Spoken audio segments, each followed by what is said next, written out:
theorem based on derived set. Theorem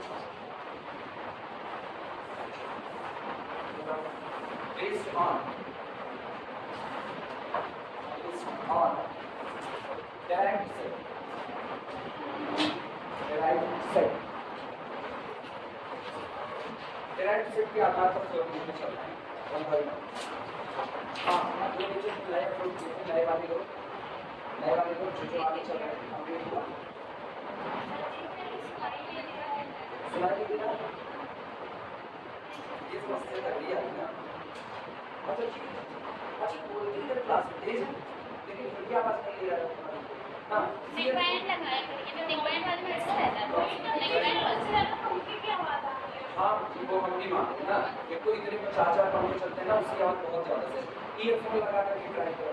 ये नहीं earphone से, कुछ सुनाई दे रहा है, कुछ नहीं सुनाई दे रहा। हाँ, बहुत ध्यान से ना। हाँ, ये पनिशमेंट के तौर पर है मालिक। चलो ना, बड़े ध्यान से सुनना पड़ेगा उसमें। वो एक्चुअली ना जब हम यहाँ से लेकर के जाते हैं और उसके बाद बोलते हैं कि जो मेन रिकॉर्डिंग है, मेन रिकॉर्डिंग उसमें आवाज़ क्लियर है, उसमें पंखे की आवाज़ नहीं, लेकिन कंप्रेस करने के बाद पंखे की आवाज़ हो जा रही है और मेन रिकॉर्डिंग हो जा रही है। ये दिक्कत आती है कंप्रेस करने के बाद। अब तो ओरिजिनल लेक्चर नाम रख सकते हैं ना, हम उनको दे सकते हैं। ओरिजिनल लेक्चर जितनी देर पढ़ाएंगे ना 16 GB का बनेगा, कहाँ अपलोड करके कहाँ क्या होगा। ऊपर से ना यूट्यूब क्वालिटी के कार है, और यूट्यूब पे अपलोड करो और कंप्रेस कर दे रहा है। वीडियो बनाएंगे क्या किया जा सकता है। Theorem based on derived set, इसके सबसे पहली theorem if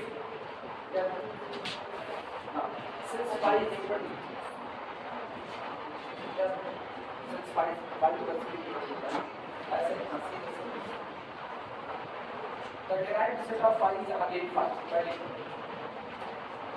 The derived set of phi is again phi.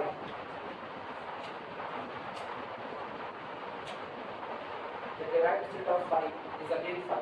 यानी अगर आप इम्पटी सेट के लिमिट पॉइंट का कलेक्शन करोगे तो वो भी कौन आएगा? इम्पटी आएगा।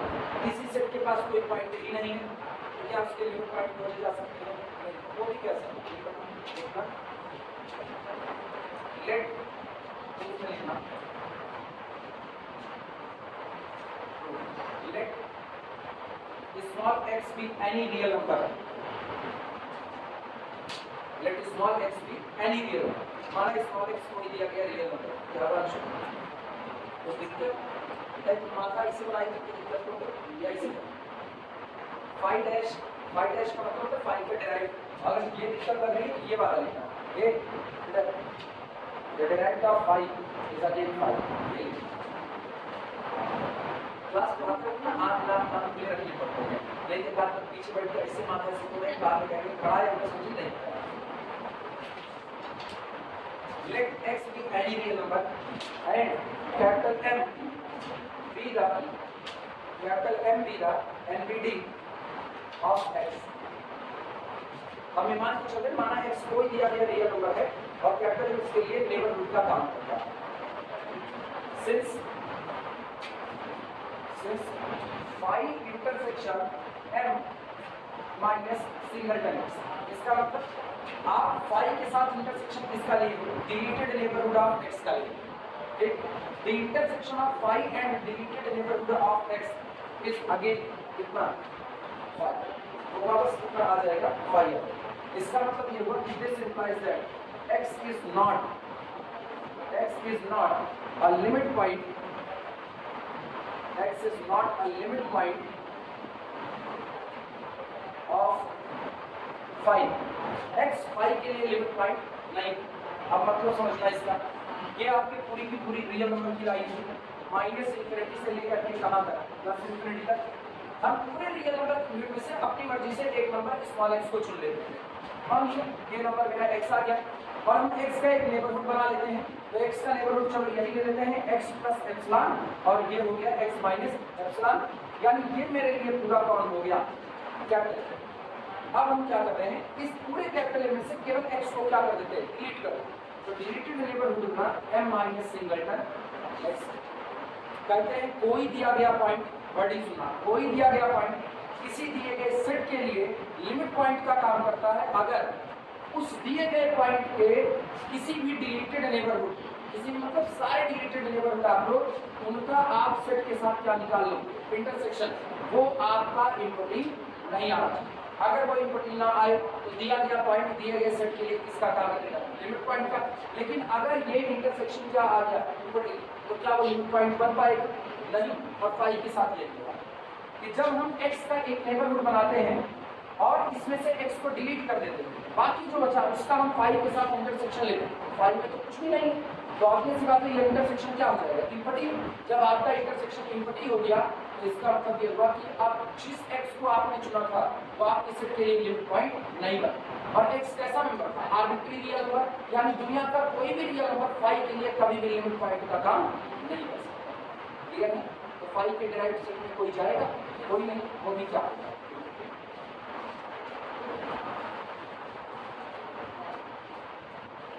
कमिटमेंट नहीं कर रहे हैं, सोचना कमिटमेंट कर रहे हैं, लेकिन एक कोशिश ये रहेगी कि इन फ्यूचर जैसे ये घर का काम वाम खत्म हो जाए तो मेरा कमरा अपना खाली हो जाएगा, तो बोर्ड हम अपने कमरे में कर लेंगे। उसके बाद रियल के शुरुआती फेज वाले जो लेक्चर है, इनिशियल वाले काउंटेबिलिटी, काउंटेबिलिटी वाइज होगी पक्का, काउंटेबिलिटी हम लोग एकदम खाली में करेंगे। पॉइंट्स एंड टोपोलॉजी में इसलिए भी आवाज़ नहीं ना, बगल में बिल्कुल चीज होना शुरू करें।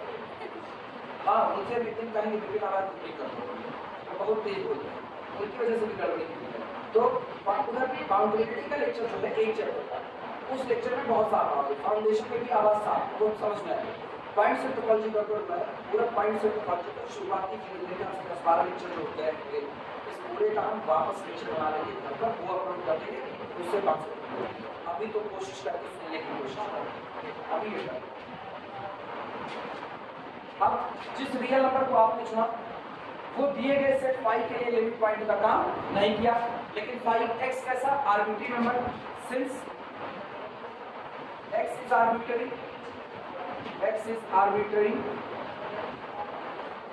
so no any real number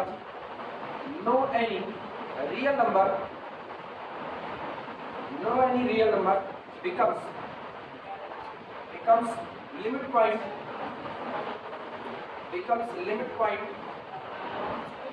of phi।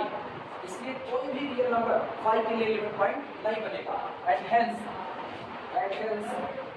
the derived set of phi is equal to again phi।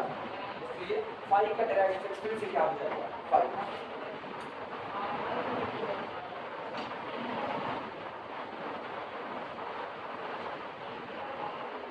जिनको ये दिक्कत लगती है उनके पास एक दूसरा रास्ता है, जिनको इसमें दिक्कत लगती है उनके पास एक दूसरा रास्ता ना मेन डेफिनेशन जो हम लोग पढ़े हुए हैं।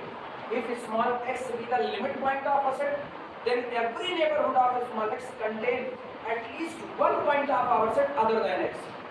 मेरे सेट का एक पॉइंट कंटेन करना चाहिए, तो उसमें देखना, उसमें हम लोग क्या करेंगे, जैसे मैंने ये रियल नंबर चुना x, अब इस रियल नंबर को एक इसका ओपन इंटरवल बना लो, वो इसका नेबरहुड होगा, तो ओपन इंटरवल बना x प्लस एप्सिलॉन से लेकर के x माइनस कितना एप्सिलॉन, ये बना। Now epsilon neighbourhood of point x is equal to open interval x minus epsilon से लेकर के x plus epsilon, and it does not contain any member of our set phi। ये बताओ phi में कौन है, पता है, phi इनपुटी, phi में कोई है ही नहीं, तो इसका मतलब ये ओपन इंटरवल आपके सेट का कोई भी पॉइंट कंटेन नहीं करता, क्योंकि इसके पास जो भी है वो x माइनस एप्सिलॉन से आगे, x माइनस एप्सिलॉन से आगे क्या x माइनस एप्सिलॉन बाई 2 होगा कि नहीं होगा, और x के आगे यहाँ देखना मिड में, दोनों के मिड में क्या x प्लस एप्सिलॉन बाई 2 होगा कि नहीं होगा। इसका मतलब अगर हम चुने आर्बिट्री मेंबर, मान लिया मैंने चुना x प्लस एप्सिलॉन बाई 2, लेकिन x plus epsilon by 2 phi में तो है नहीं, इसका मतलब this x plus epsilon by 2 is not the member of phi, ये फाई का मेंबर नहीं है। आपकी मर्जी, आप x प्लस एप्सिलॉन बाई 3 कर लो, क्या वो फाई का मेंबर है, वो भी नहीं है।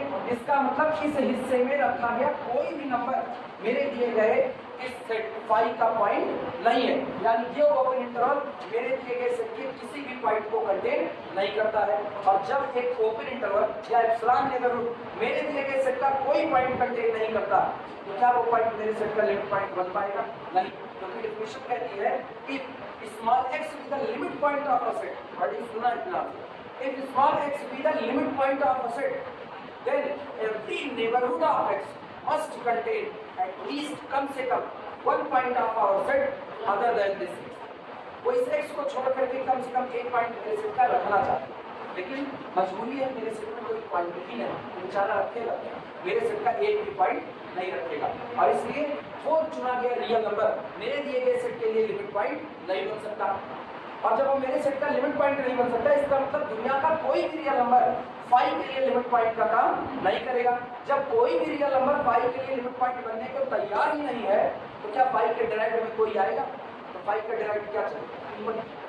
एक ये होता है कि आप लॉजिक के थ्रू दे सकते हो, हालांकि जो वो बात है ना वो ये अलग नहीं, दोनों सेम है, ये सिंबॉलिक फॉर्म है और यहाँ पर आई बात समझ।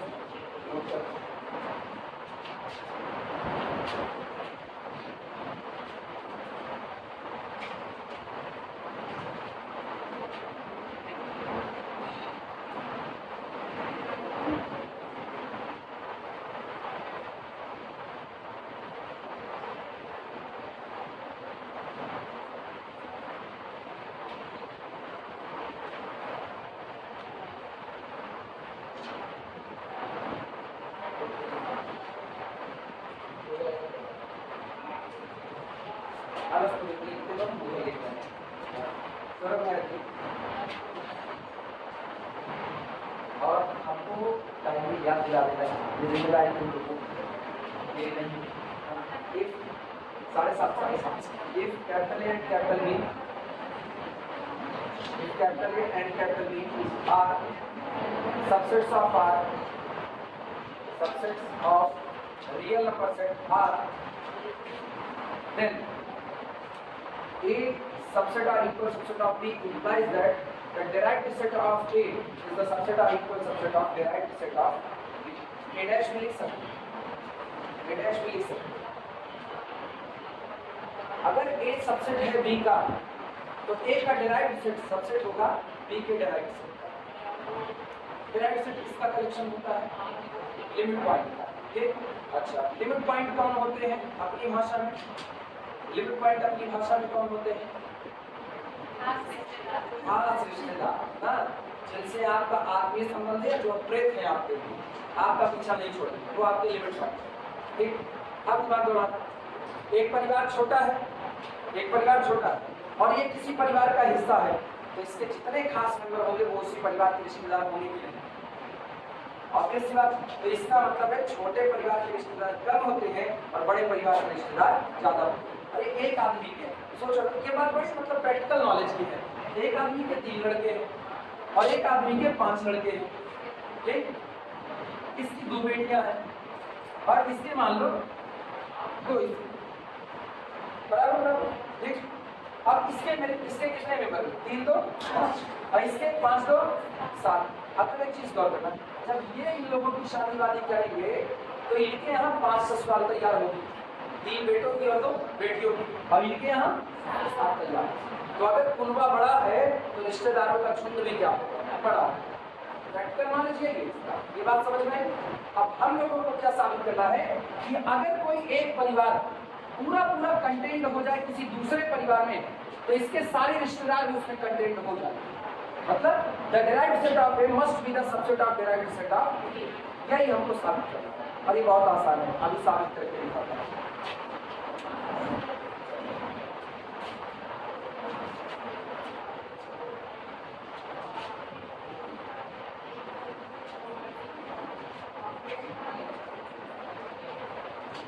परसों अपनी दीदी को लेने के लिए स्कूल गए थे, प्राइमरी स्कूल, एक लोग बूढ़ा आई हुई थी, क्या कह रहे हैं, जाहिलियत वाली बात होती है, जाहिलियत वाली बात है।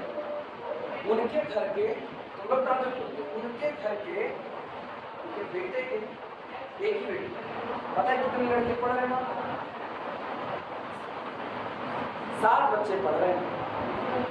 अब एक ही घर के 7 लोग पढ़ रहे हैं, कुछ बात हो रही थी अपना, हम किनारे खड़े थे बाइक लगा करके, ये मतलब ऐसे ही दीदी को छुट्टी हो तो लेकर के चले। तो ये कह रही है बूढ़ा बड़े घमंड में कह रही है, कह रही है ढेर के लड़के हैं तब तो ऐसा नौकरी बची है, मतलब इनको पढ़ाने के लिए इनकी नौकरी बची है। मेरे से नहीं गाड़ी से हम बोल दिए, हमके तो अपने बेटा उसका कहते ना 10-12 ठोर 15 ठोर और कहते हैं डिग्री कॉलेज खोल ले वही ना समझना है पूरा 2 मिनट में, मतलब साथ जो है खिला नहीं पाए। अब उसके बाद सीधे सीधे स्टेटमेंट जो है ना, मतलब हमको खिलाने के लिए वो जिम्मेदार ठीक से लगातार है।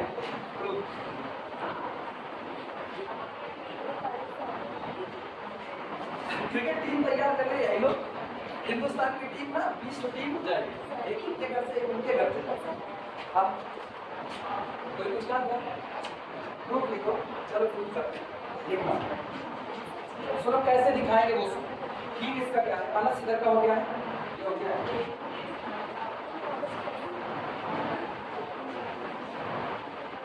ऐसे 4 परिवार मिल जाए ट्यूशन पढ़ाने के लिए, आप ट्यूशन नहीं कोचिंग पढ़ाते, ऐसे 728 लोग पढ़े 4 परिवार कोचिंग करके चल जाए। ये सबसेट है बी का, ये सबसेट है बी का। अब लिमिट पॉइंट का किस्सा सुनो क्या होता है, बहुत आसान है, तुरंत हो जाएगा। लिमिट पॉइंट का किस्सा ये होता है, हमने मान लिया थोड़ी देर के लिए, हमको ये दिखाना है कि अगर ए बी का सबसेट है तो direct set of A subset होगा डायरेक्ट सेट ऑफ इसका बी का, मतलब ए के सारे लिमिट पॉइंट बी के लिए लिमिट पॉइंट का काम करेंगे। तो चलो हम ए का एक लिमिट पॉइंट चुनते हैं। अगर आपने अपने पहले सेट कैपिटल ए का एक लिमिट पॉइंट चुना और वो बिलोंग कर गया बी के लिमिट पॉइंट के कलेक्शन में, तो इसका मतलब आप ए के जितने लिमिट पॉइंट चुनोगे वो सारे बी के लिए किसका काम करेंगे, लिमिट पॉइंट का। हम एक चुनते हैं, लेट लिखना मत, let small x be limit point of capital A. मान लिया स्मॉल एक्स लिमिट पॉइंट है कैपिटल ए का, इसका मतलब अगर हम डिफिनिशन में जाए तो डिफिनिशन से ये क्या हो जाएगा, this implies that every NBD of x contains infinite many point of capital। इसका मतलब आप इसका जो भी एप्सिलॉन नेबरहुड बनाओ, चाहे जो भी नेबरहुड बनाओ, वो आपके दिए गए सेट के कितने पॉइंट कंटेन करेगा, infinite, but every member of capital is the member of B. लेकिन ए के पास जो कुछ है वो वास्तविकता में किसमें है, बी में। तो जब आप कहते हो कि मैंने ए का इनफाइनाइट पॉइंट कंटेन किया, तो ए तो बैठा है बी के अंदर, तो आपने बी के कितने कंटेन किए, infinite, but A is the subset of B, so these infinitely many points are also the point of B, यानी every neighborhood of X contain infinitely many point of B। और इस definition के आधार पे X B के लिए क्या बन गया, लिमिट पॉइंट, यानी X belong to the derived set of B। अब सोचो आप X को कहाँ से लेके चले थे, A के derived से, और वो बैठ किसमें गया, B के derived में, और X कैसा है, आर्बिट्री, इसका मतलब पूरा का पूरा derived set of B सबसे हो चुका है derived set of इसका। आसान है, let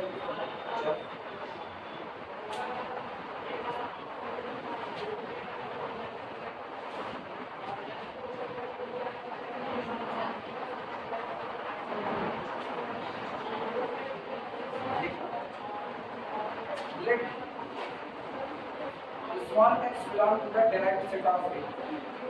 मान लिया small x belong करता है derived set of A में, that is, इसका मतलब ये हुआ, हम कहना चाह रहे हैं that is x be a limit point, x be a limit point of capital A। x capital A का क्या होगा, लिमिट पॉइंट होगा। This implies that every theoretical term में लिखते हैं, मैथमेटिकल जो कहो बोलो, मैथमेटिकल में तुमको सोचना पड़ेगा, थ्योरेटिकल में सब सोचना पड़ेगा। कौन सा theoretical, every NBD of X contains infinitely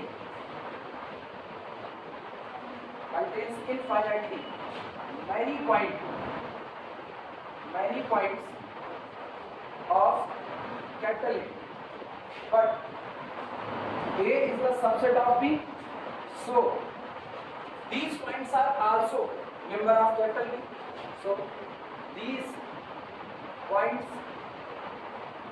are also member of capital B,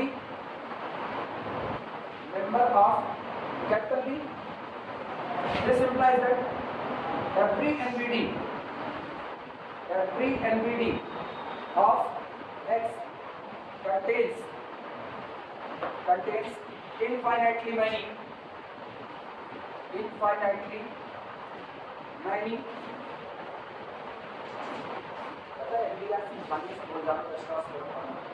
hard वही करना कौन सा नहीं बोलना प्रश्न दोनों जगह मिलेगा सीक्वेंस के लिए अलग है यहाँ के लिए अलग है यहाँ वाले प्रोटोकॉल डालना प्रश्न जो करवाएं इससे हार्ड प्रूफ में कैसा सेट डिजाइन किया तो थोड़ी देर में खुद लगेगा यार कौन सा सेट बना दिया है वो मत ठीक है वो हार्ड पड़ेगा तो हम लोगों को समझ में आ जाता है लोगों को आएगा लेकिन एक मुद्दत की बात है मुद्दत थोड़े वक्त की बात every NVD of X contains infinitely many points of capital V yani this implies that X be a limit point of capital V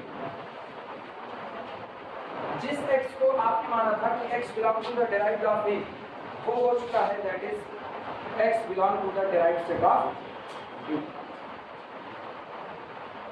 so इसलिए the derived set of A is the subset or equal subset of the derived set of इसलिए A का derived में जितने element आएंगे मतलब A के जितने element point होंगे वो सारे के सारे B के क्या होता है लिमिट पॉइंट अब B के पास कुछ एक्स्ट्रा लिमिट पॉइंट हो सकते हैं वो अलग मामला ऐसा हो सकता है कि B के पास लिमिट पॉइंट हो जो A के लिमिट पॉइंट ना हाँ बिल्कुल होगा सबसे सिंपल एग्जांपल अगर तुमको दिमाग में बैठाना हो तो ये ऐसे लाइन खींचना ऐसे लाइन एक कुंभा छोटा रखो एक कुंभा बड़ा कर लो यहाँ 2 से लेकर के 3 तक आ जाओ ये आपका A हो गया और अगले में 1 से लेकर के चले जाओ कहाँ तक 6 तक ये आपका B हो गया अब गौर करना B के अंदर में कौन कंटेन है A तो A के सारे लिमिट पॉइंट B के लिमिट पॉइंट है लेकिन ये जो कितने लोग आ रहे हैं ये केवल और केवल किसके लिमिट पॉइंट है ये A के लिमिट पॉइंट नहीं है और अगर हम ये कह दें आपकी गौर करना हम सेट कह दें ऐसा हो सकता है कि दोनों बराबर सेट बराबर ना हो समझने की बात ये हो सकता है कि सेट बराबर ना हो लेकिन दोनों सेट के डिराइव्ड सेट बराबर ये पॉसिबिलिटी हमेशा बरकरार एग्जांपल देखना जैसे इसमें तो तुमको पता चला सेट बराबर नहीं है पहला सेट कौन है क्लोज इंटरवल 2 से लेकर के 3 तो उसका डिराइव्ड सेट कौन है क्लोज इंटरवल 2 से 3 तक और B कौन हुआ क्लोज इंटरवल 1 से लेकर के 6 तक तो B का डिराइव्ड कौन हुआ क्लोज इंटरवल 1 से 6 आज की तारीख में B का डिराइव्ड ये है और A का डिराइव्ड ये पूरा कंटेंट है यानी the derived of A does not equal to derived of B basic एक एग्जांपल और बनाना जिसमें दोनों बराबर सेट बराबर कैपिटल M सेट ले रहे हैं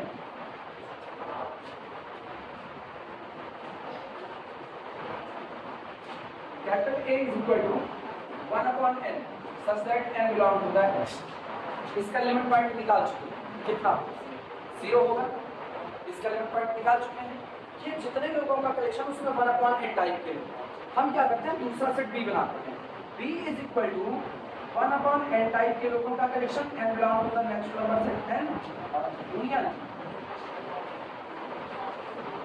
नेचुरल नंबर अब गौर करो नेचुरल नंबर का सेट इसके पास कोई लिमिट पॉइंट नहीं होगा कोई नहीं होगा लेकिन इसके पास लिमिट पॉइंट होगा कौन सा सिंगलटन 0 तो इसका मतलब है अगर हम यहाँ देखें तो A is the proper subset of B proper subset क्योंकि इसके पास नेचुरल की पूरी भीड़ है जो इसके पास नहीं है but derived set of A is equal to derived set of लेकिन इसके बावजूद भी दोनों का डिराइव्ड क्या हो गया ये आप कुछ नहीं मतलब n मिला तो n तीनों मिलाते खाली एक काम करते दुनिया 5 हो गए एक एलिमेंट एक्स्ट्रा मिलाते अब वो सुपर सेट हो गया और एक कौन हो गया सबसेट अपर भी इसका लिमिट पॉइंट कौन होगा 0 और इसका भी कौन होगा 0 एक नंबर में मिलाओगे तो तब भी काम चलेगा ये बोलिए बात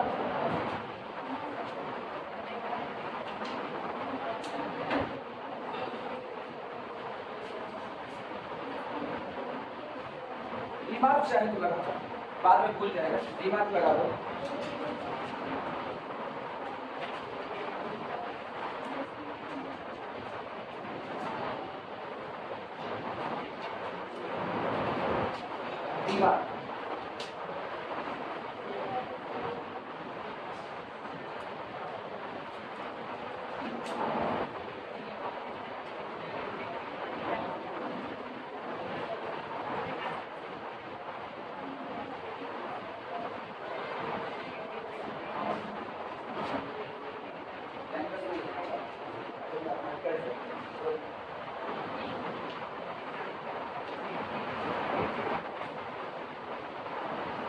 possible that it is possible that remark में पहला it is possible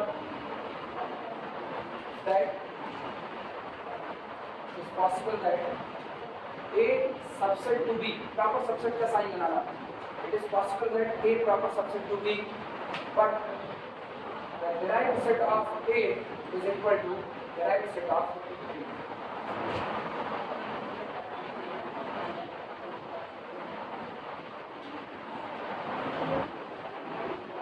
बराबर है तो बराबर होगा ही होगा अगर सेट बराबर है तो डिराइव्ड सेट बराबर लेकिन अगर ए प्रॉपर सबसेट है बी का तो दो बातें हो सकती पहली बात डिराइव्ड सेट ऑफ ए भी प्रॉपर सबसेट हो जाए डिराइव्ड सेट ऑफ बी का और दूसरी बात डिराइव्ड सेट ऑफ ए और डिराइव्ड सेट ऑफ बी दोनों आपस में क्या हो जाए बराबर तो दोनों बातें possible it is possible that A is the subset of B but derived set of A is equal to derived set of जबकि थ्योरम आपको गवाही दे चुकी इसलिए अगला रिमार्क नहीं करना थ्योरम आपको कह चुकी है if A is the subset or equal subset of B then derived set of A is the subset or equal subset of derived set of B ये आपको थ्योरम ने कहा कि सबसेट है तो सबसेट तो रहेगा लेकिन बराबर भी हो सकता दोनों बराबर हो सकता एग्जांपल लिख देना example capital A is equal to collection of 1 upon n such that n belong to the natural number set n implies that the derived set of A is equal to only singleton 0. Capital B is equal to collection of 1 by n such that n belong to the natural number set n. एक ही मर्ज करे single union क्या है समझ लो 2 3 4 इतना 2 3 4 this implies that the derived set of B is also singleton 0. Here, A is the proper subset of B, but derived set of A is equal to derived set of B. मतलब proper subset अगर main set proper subset है तो derived set में proper subset का relationship preserve रहेगा इसकी कोई guarantee नहीं सबसेट का रिलेशनशिप प्रिजर्व रहेगा सबसेट करेगा देखो दो होते हैं एक कहा जाता है आप नॉर्मली कहते हो सबसेट सबसेट में दो कैटेगरी आती है एक होता है प्रॉपर सबसेट एक होता है इम्प्रॉपर सबसेट दो होते हैं ठीक तो जब आप कहते हो ना कि सेट आपके किसी दूसरे दिए गए सेट का प्रॉपर सबसेट है तो डिराइव्ड सेट की दुनिया में प्रॉपर सबसेट का रिलेशनशिप प्रिजर्व नहीं है वो डिस्टर्ब हो सकता है जैसे अगर हम इसको कह देते कि capital A is equal to हम सेट ले लेते capital A is equal to ले लेते collection of 1 upon n such that n belong to the natural number set n एक A अब B सोचो हम क्या लेते B हम लेते हैं B is the collection of 1 upon n such that n belongs to the natural number set n क्या B ने अपने पास A को कंटेन कर लिया यूनियन यहाँ बराबर हो गया ना आपके बराबर नहीं होने देंगे आपके उसको प्रॉपर सबसेट बनाओ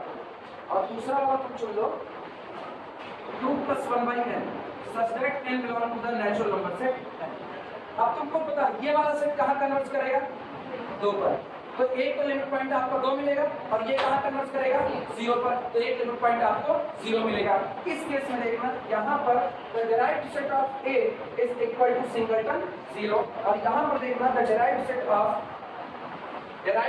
of B is equal to इधर से आएगा singleton 0 और इधर से क्या मिलेगा अब की बोलना derived set of A is the proper subset of derived set of यानी इतने को देखने पर पता चलता है A is the proper subset of B implies that the derived set of A is the proper subset of derived set of B यहाँ ये और जबकि ऊपर क्या मिल रहा है ऊपर मिल रहा है A is the proper subset of B but both derived set are दोनों का सेट आएगा सब दोनों एग्जांपल साइड बाय साइड दोनों एग्जांपल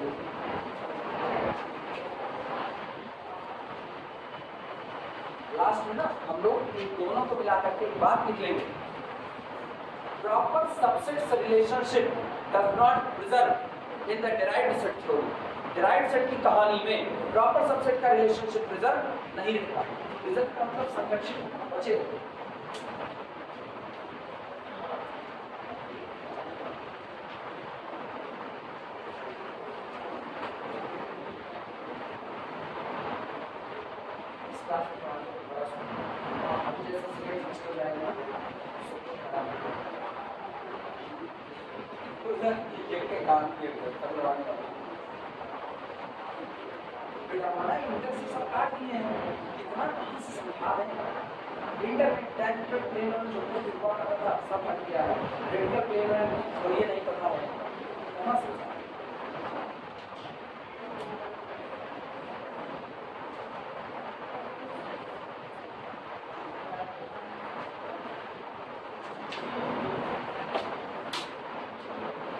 आज एक नेक बैंड खरीदे और देखते हैं उससे आवाज क्या फर्क पड़ता है।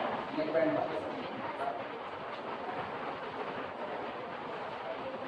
एक तो ये हमको पनीर किए रहता है, ऊपर से आवाज हमारी गोली करती है। एक वो देखिए है, लेकिन पता नहीं कितना सक्सेसफुल होगा। एक देखिए जो माइक आता है यहाँ पर काम हो जाता है, उतना ही छोटा सा यहाँ कॉलर फंसा लेते हैं, उसका तार है कितना 12 फीट का तार है उसका।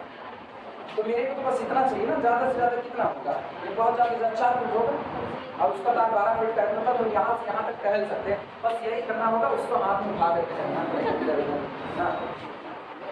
अब वो पता नहीं पक्के की आवाज़ कितनी लेगा, अब कहीं वो मेरी आवाज़ से अरे तो मेरी ज़्यादा लेगा, ऐसी तो बोल रही है तो पक्के की देर से जितनी देर नहीं बोले उतनी देर कर दिया तो मैं इसे बोलते रहेगा। तुम लोग इसको लिखते रहो, हम इसको बोलते हैं। लिखना लास्ट लाइन में लिखना proper subset relationship, proper subset relationship, proper subset relationship does not preserve. Proper subset relationship does not preserve. Proper subset relationship does not preserve. In theory of derived set, proper subsets relationship does not preserve in theory of derived set. जिस वक्त आप derived set की theory पढ़ रहे होते हो उस वक्त प्रॉपर सबसेट का रिलेशनशिप प्रिजर्व नहीं करता। यानी कल को कोई भी तुमसे कहे A is the proper subset of B, अगर उसने इतना कहा A is the subset of B then derived of A is the subset of derived of B, कहो हाँ सही। लेकिन अगर खुदा न खास्ता उसने वर्डिंग पलट दी ना A is the proper subset of B then derived of A is the proper subset of derived of B, अब गलती वो बराबर भी हो सकते हैं। जिसमें बराबर होंगे वो आपका कैसा इम्प्रॉपर हो जाएगा, उसको ना ट्रिवियल एक्चुअली इसको पता है। आप कोई भी सेट उठाओ, कोई भी सेट आपको उसका 2 सबसेट मिलेगा। कौन कौन सा? पहला 5 और दूसरा वो सेट। तो जब अगर आपका सेट ही इम्पटी है तो आपको एक ही सबसेट मिलेगा, वो खुद कौन होगा? 5। तो 2 मिलेंगे। कितने सबसेट? अगर आपका सेट इम्पटी है तो आपको कुल कितने सबसेट मिलेंगे? 1। 2 की पावर 0, 2 की पावर 0 कितना होगा? 1 होगा। तो इसका मतलब है अगर आपका सेट 5 है तो आपको केवल और केवल एक ही सबसेट मिलेगा जो आपका ट्रिवियल होगा 5। लेकिन अगर आपका सबसेट आपका सेट नॉन इम्पटी है तो आपको 2 ट्रिवियल सबसेट मिलेंगे। पहला कौन मिलेगा? 5। अब दूसरा कौन मिलेगा? वो सेट को। एक्चुअली आपको सेट मिलता है, इसको ट्रिवियल नहीं मिलता। सेट में 3 कैटेगरी, 3 कैटेगरी पता नहीं ना, इस पर बड़ी कंफ्यूजन होती है। लेकिन फिर भी एक्चुअल थ्योरी इसकी ये है, अगर आपको कोई सेट कैपिटल ए दिया गया, जैसे हम कहते हैं 1 ये मुझको एक सेट दिया गया, इसके 3 टुकड़े निकल गए, पहला जो निकल गया उसको बोलते हैं ट्रिवियल। ट्रिवियल आपका केवल और केवल 5, केवल 5। दूसरा जो आपके आएंगे वो आपके प्रॉपर सबसेट वाले आएंगे। Singleton 1 proper subset, singleton 2 proper subset. 4 आने चाहिए, 2 की पावर 2, 2 दूनी 4, 3 आ चुके। और जो एक आपका आएगा ना वो आपका इम्प्रॉपर, वही एक 1 2, यानी कैपिटल ए इटसेल्फ ये आपका इम्प्रॉपर। इसके अलावा इम्प्रॉपर नहीं। कई बार ये कंफ्यूजन होती है ना, इम्प्रॉपर तो 2 बोल दिए, जैसे अभी हम ही बोल दिए ना। एक्चुअली वो सीखते आदत पड़ी रहती है ना, वो बोल निकल जाता है फ्लो, जबकि होता नहीं ऐसा। पता ही होता है कि आपके पास एक ही ट्रिवियल होगा, एक ही इम्प्रॉपर होगा और प्रॉपर सबसेट आपके पास का ही हो सकता है। अब क्यों इसको ट्रिवियल कहते हो, क्यों उसको इम्प्रॉपर कहते हैं, वो समझना है। इसको ट्रिवियल इसलिए कहा जाता है ना, आपके हाथ में कोई भी सेट दे दिया जाए, कोई भी सेट दे दिया जाए, ये सबका सबसेट, सबका। मेरा सेट अल्फाबेट का रहे तब भी ये सबसेट, मेरा सेट नंबर का रहे तब भी ये सबसेट। मतलब ये हर एक के लिए तैयार है, हर एक के लिए। हम कह रहे हैं मैंने एक सेट ले लिया ए, अब दूसरा हम बी ले रहे हैं, बी हमने ले लिया ए कॉमन, दोनों के 4-4 सबसेट आए। अब गौर करना, अगर इसका सबसेट बनाए तो इसका पहला सबसेट कौन मिलता है, जबकि यही 5 मुझको कहां टकराया था, नंबर में। जब हम नंबर का सेट ले रहे हैं तब भी मुझको क्या मिला 5, अल्फाबेट का ले तब भी क्या मिला 5। यानी अगर हम कल को कोई और कहेंगे ना कि एक क्लास में पढ़ने वाले 70% वाले लड़कों का सबसेट, 70% जो पाए हुए हैं वेरीफाइड है भाई, जो 70% पाए उसी को चुनेंगे, बाकी छोड़ देंगे, तो उसका भी पहला सबसेट कौन होता है 5। जबकि सेट किसका, ह्यूमन बीइंग का है। आप पर्सन का सेट बना रहे हो, उसके बाद उसका पहला मेंबर कौन है 5। यानी आपने नंबर का सेट उठाया तब भी पहला सबसेट 5, आप अल्फाबेट का उठा रहे हो पहला सबसेट 5, आप किसका उठा रहे हो, आदमियों का पहला सबसेट 5, आप जानवर का उठा रहे हो पहला सबसेट 5, सारे पहले में कौन आ रहा है 5। जबकि आप इसे सोचो अलग अलग कैटेगरी के, नंबर का अलग है, अल्फाबेट का इनका अगर यूनिवर्सल सेट करो ना तो भी अलग आएगा। नंबर का यूनिवर्सल सेट नंबर है, अल्फाबेट का तो अल्फाबेट है, और उसके बाद जानवर वाला जानवर का यूनिवर्सल सेट है, सबका अलग अलग, लेकिन साथ में सबको एक बार एक सबसेट सब में सेम मिल रहा है, वो कौन है 5। इसीलिए दुनिया कहती है ना जो हमेशा मिले हमेशा मिले, याद करो Ax = नल का एक सॉल्यूशन हमेशा मिलता है, इसको हम क्या कहते हैं ट्रिविया।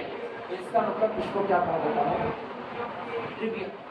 जो आपके प्रॉपर सबसेट आ रहे हैं वो प्रॉपर इसलिए हैं कि हाँ उनमें कई मेंबर है, उनमें जितने मेंबर हैं वो आपके सेट के पास है, लेकिन आपके सेट के पास कई मेंबर होंगे जो इसके पास नहीं होंगे, तो इसलिए ये लोग कैटेगरी में इंडिकेट इसलिए प्रॉपर। और एक होता है कोई भी सेट अपना खुद का सबसेट होता है तो उसकी कैटेगरी होता है इम्प्रॉपर में 2 लोग नहीं, ठीक है, इस बात को पीछे हट रहे हैं हम। इम्प्रॉपर में 2 लोग हैं, इम्प्रॉपर में केवल कितना सेट आता है। चलिए आगे,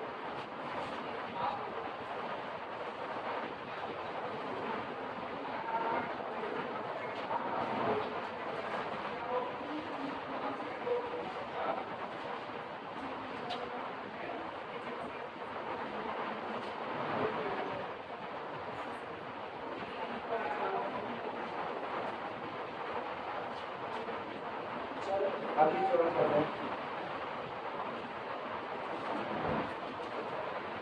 इस थ्योरम का हम यूज कर चुके हैं numerical, derived of A union B is equal to derived of A union derived of, use कर चुके हैं, लेकिन हम क्या करते हैं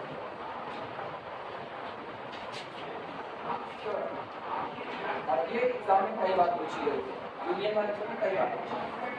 if capital A and capital B are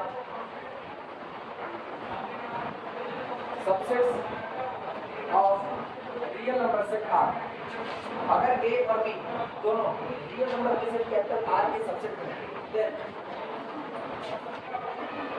then A union B का होल डिराइव्ड बराबर होता है A का डिराइव्ड सेट यूनियन B का डिराइव्ड सेट।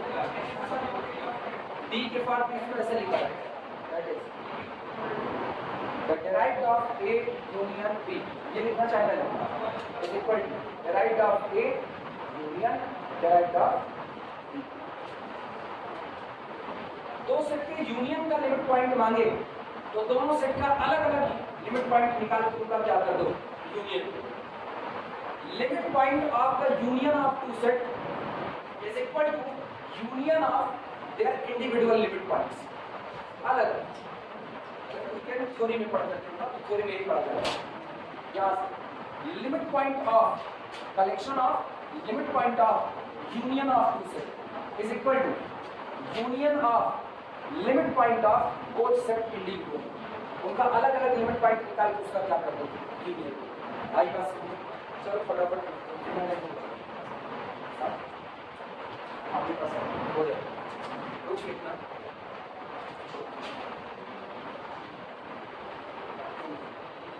लेक्चर वर्ष कल आज और कल का एक साथ हो जाएगा।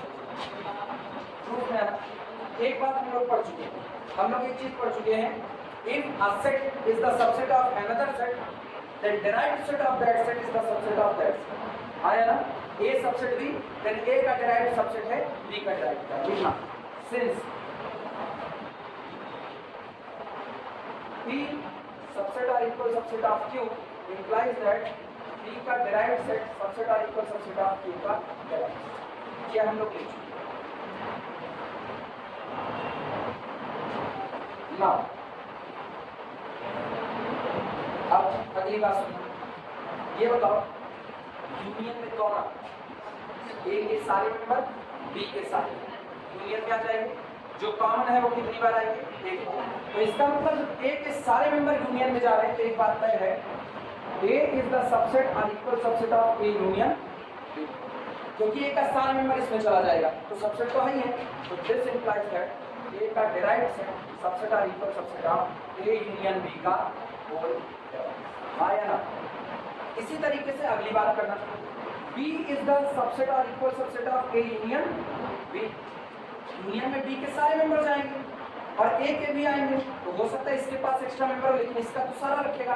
तो दिस इंप्लाइज दैट ऊपर वाली बात है, B का डिराइव्ड सबसेट और equal subset of A union B का हो गया। लेफ्ट का लेफ्ट यूनियन, राइट का राइट। ये क्या देगा? A का डिराइव्ड सेट यूनियन B का डिराइव्ड सेट पक्का सबसेट और equal subset of A union B का whole derived set. Equation number आप दिखा चुके हो, ये वाला हिस्सा सबसेट है इसका, बराबर दिखाना है। तो अगला दिखा दो, ये सबसेट है इसका, एक सबसेट दूसरे का, दूसरा सबसेट पहले का, कोई किसी का नहीं, दोनों क्या होगी बराबर, और इसका इसमें बराबर।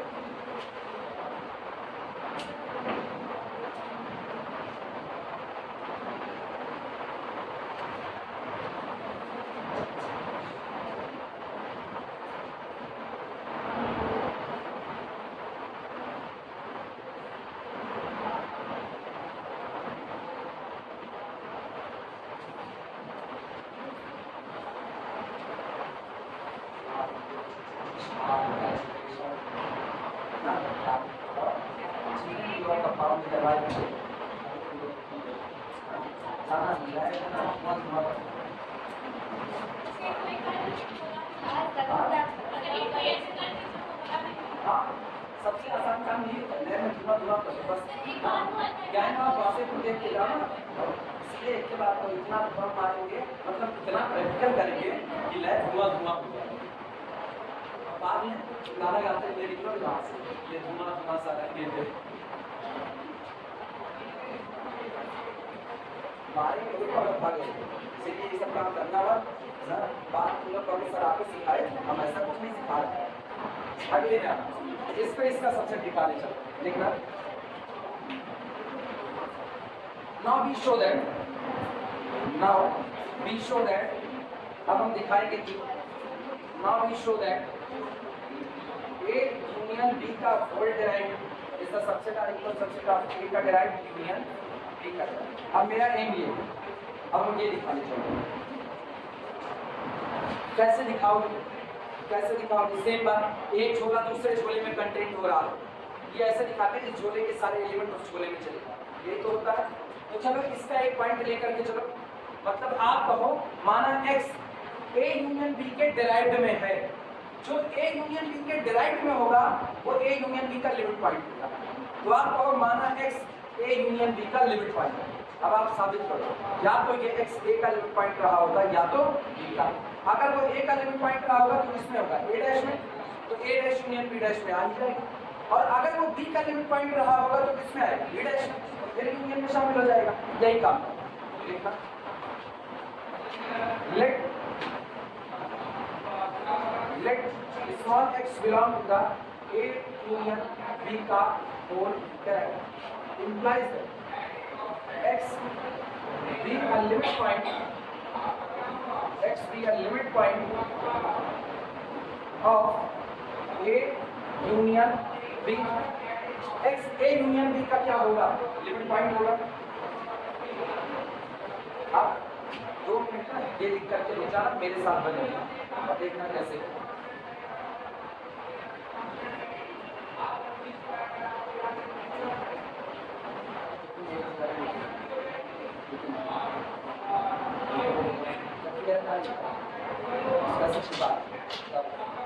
हो गया? हम ये कह रहे हैं x भी limit point of A union B। अगर x A यूनियन B का लिमिट पॉइंट है तो लिमिट पॉइंट की थ्योरी क्या है? Every neighbourhood of x contain infinitely many points of A union, and this implies that every NBD of X must contain, हर हाल में रखेगा must contains infinitely many points. तो चाहो तो infinitely में ना लिखो, तो चाहो must contain at least one point of A union B other than X, ये भी लिख सकते हो, दोनों बातें सही है. कौन सा लिखो infinitely में, ये दिमाग में बैठा है. Every NBD of X must contain infinitely many points of A union B. अच्छा ये बताना, every neighborhood contain infinitely many points of A union B. लेकिन A union B में जो होगा वो या तो A का होगा या तो B का. अब इस बात को फिर से तोड़ो. Every neighborhood of X contain infinitely many points of A और infinitely many points of B. लिख सकते हैं कि नहीं? This implies that every NBD of X contains infinitely many points. लिखना मत, क्योंकि हम यहाँ लिखने का तरीका उधर है. Infinitely many points of capital A और capital अलग अलग.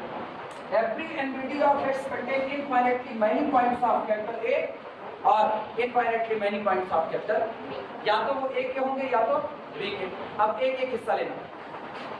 Every NBD of X contain infinitely many points of A implies that X be the limit point of A, और every NBD of X contain infinitely many points of B implies that X be the limit point of B. या तो A का limit point है या तो B का. तो either X belong to derived of A और X belong to derived of B, और दोनों में से किसी में भी आई यूनियन में तो चला ही जाएगा. यानी इसके बाद आप लिख सकते हो, इसके बाद लिख सकते हो implies that X be limit point of capital A और X be limit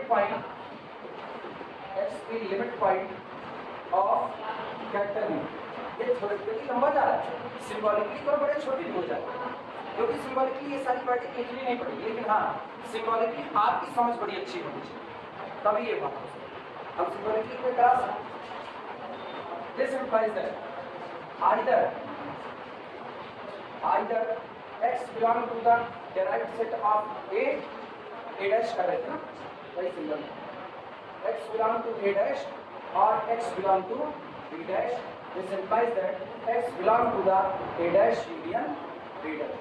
Question number नहीं, अभी आप X को कहाँ से लेकर के चले थे?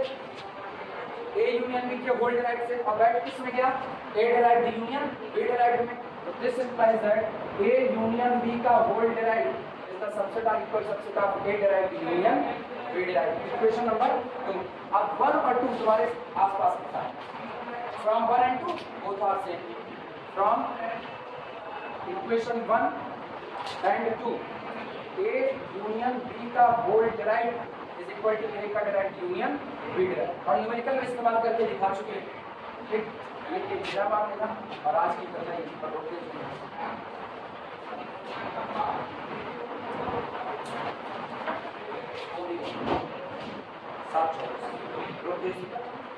जाओ आराम से बैठ कर लो, कब ना काटो.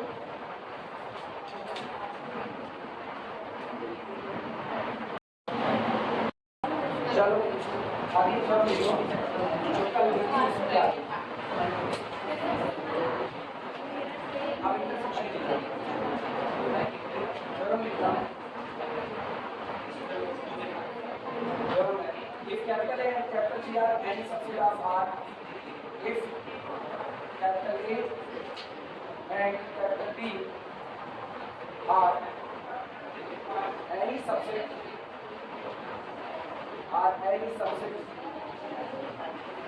of R of real number set capital R, then A intersection B का whole derived is the subset of A derived intersection B derived. एक इंटरसेक्शन भी होल्ड है। अगर आपको दो सेट ए और बी दिया गया और दोनों के इंटरसेक्शन का लिमिट पॉइंट निकाला गया तो वो हमेशा सबसेट होता है उनके इंडिविजुअल निकाले गए लिमिट पॉइंट के इंटरसेक्शन।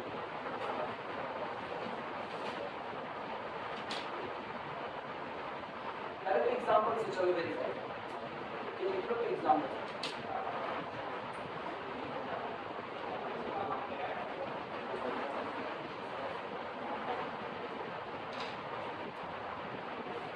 सबसे आसान इंटरवल में सोचा जाए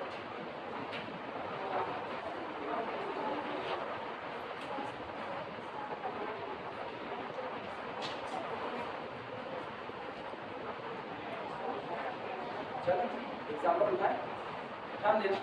जैसे हम कैपिटल ए लेते हैं तो मेरे पास कैपिटल ए ले लेते हैं ओपन इंटरवल 2 से लेकर के 3 और कैपिटल बी हम ले लेते हैं ओपन इंटरवल या क्लोज इंटरवल 3 से लेकर के 4। अब सोचो ए इंटरसेक्शन बी क्या है? ए इंटरसेक्शन बी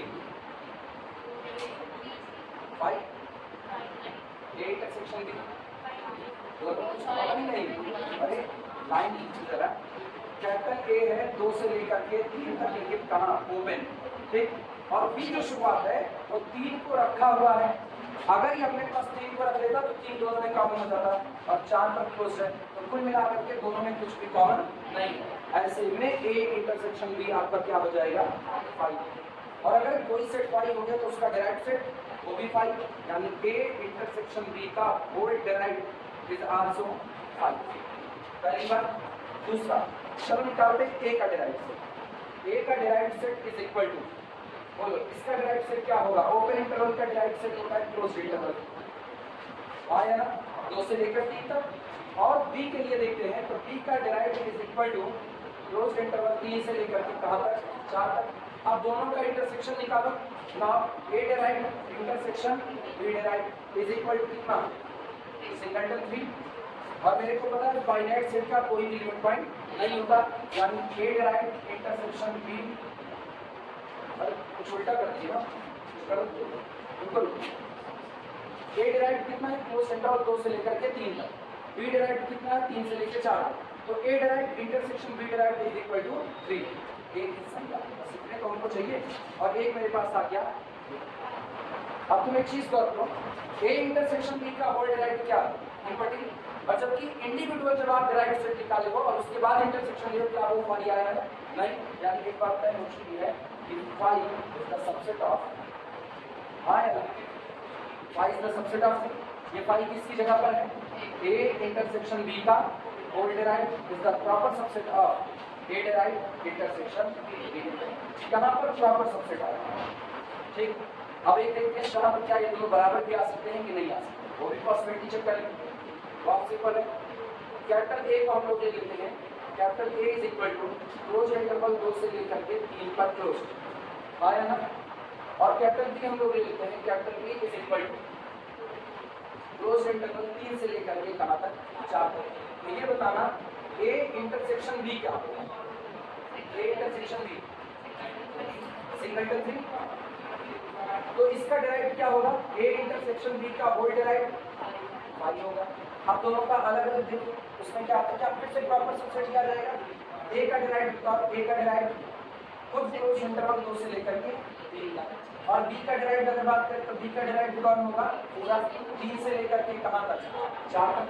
तो ऐसे में A direct intersection B direct is equal to again proper subset, again proper subset. अपने को चेक करना है एक एग्जांपल से, क्या ये कभी बराबर भी हो सकता है? आओ अपने ये देखिए। हाँ, ओपन करते हैं। Capital A is equal to हम लोग ले लेते हैं ओपन इंटरवल 2 से लेकर के 3 तक, और कैपिटल बी हम लोग ले लेते हैं ओपन इंटरवल 1 से लेकर 4। एक को दूसरे में कंटेन करा, एक को दूसरे में कंटेन करा। अब देखते हैं अगर हम ए का डायरेक्ट निकालें तो ए का डायरेक्ट क्लोज इंटरवल 2 से लेकर के और अगर हम b का डेरिवेटिव निकालें तो क्लोज इंटरवल 1 से लेकर के 4 ये हुआ। अब मेरे को दोनों के इंटरसेक्शन का डेरिवेटिव चाहिए, तो इसका मतलब a का डेरिवेटिव इंटरसेक्शन b का डेरिवेटिव इज इक्वल टू, सोच के बताओ दोनों का इंटरसेक्शन क्या है, 2 से 3 ही तो आएगा। 1 से 4 के अंदर में कौन बैठा है, 2 से 3, इंटरसेक्शन हमेशा छोटा वाला सेट आता है, तो a derivative intersection b derivative आ गया 2 से लेकर के कहां तक, ये। अब a इंटरसेक्शन b का होल डेरिवेटिव देख लेते हैं। अब a इंटरसेक्शन b का whole derivative is equal to, पहले तो बताओ a इंटरसेक्शन b क्या होता है, ओपन इंटरवल 2 से लेकर के 3 तक, छोटा वाला सेट ओपन 2 से 3 तक, और इसका आपको क्या निकालना है, होल डेरिवेटिव। तो 2 से 3 तक का होल डेरिवेटिव क्या आएगा, क्लोज इंटरवल 2 से लेकर के, क्या इस बार दोनों बराबर आएंगे, तो इसका मतलब ये या तो बराबर हो सकते हैं और या तो पहला दूसरे का सबसेट। क्लियर है ये बात है, चलो दिखा जाए।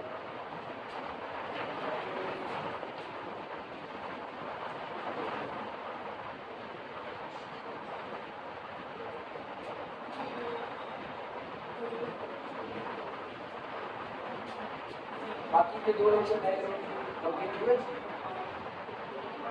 अभी नहीं हुए, कितने कंप्लीट कर रहे हैं, समझ नहीं आ रहा, वो अच्छी सुनना यही से पड़ेगा, क्योंकि हम रिकॉर्डिंग एक बार बोल चुके हैं ना।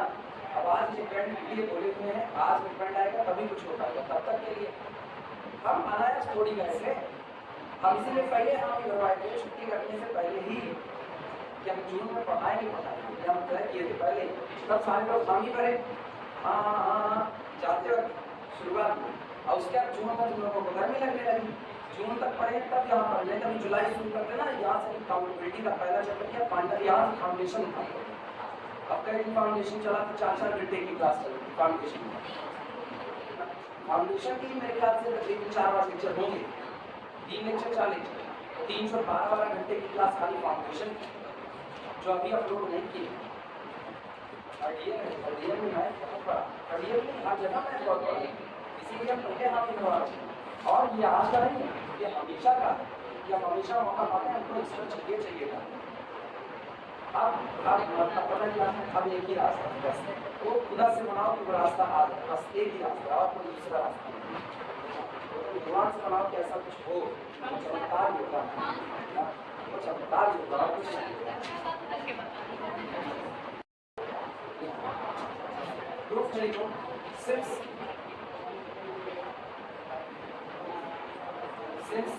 अच्छा सुनो, एक बात हम लोग जानते हैं, ए इंटरसेक्शन बी ए का सबसेट होता है, हाँ या ना, तो A intersection B confirmly be the subset of A, और हम लोग कल पढ़ चुके हैं कि अगर ए सबसेट बी है then derived of A subset derived of B है, इसका मतलब यहाँ से ए इंटरसेक्शन बी का whole derived subset of A derived लिखा जा सकता है।